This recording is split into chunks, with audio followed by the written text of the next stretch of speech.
Duol makedo gi mibadhi e pacho kae EACC odiochieng' ma kawuono nomonjo apisi kod kuonde dak mag jotelo migawo mar tuke ma pacho kae timo apedha kuom bedo ni chich kodgi ewi kuo mar siling bilion 3.8. Kaka Elizabeth Ajode leronwa, apedha ma kamano notimore aluora mag Nairobi, Nanyuki, Machakos, Kiambu gi Nyeri.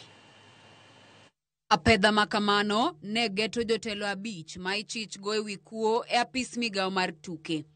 Achije go moyangi kaka Caroline Muthoki Kariuki, Otis Mutwiri Nturibi, David Mwasia Musau, Dickson Kibunyi Mahia kod Maureen Wangui Wambugu.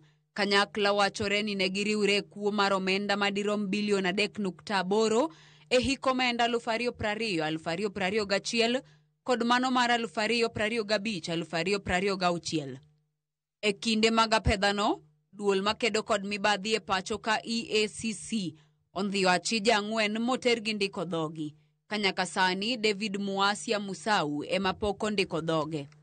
E apedhano, EACC oyudo omenda maromo milion 5.4, omenda maromo milion 597 moketi aguch piny owacho mar Government Securities, geche 13, udi 28 kod akaunt mag bengi maromo 37.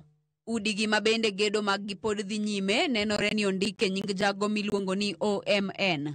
Makaluore kod weche mag joked kod mibadhi, OMN ochung'ne Otis Mutwiri Nturibi, kabende kambi ohala mar Tour Kenya Tours oyang ni en mar Dickson Kibunyi Mahia.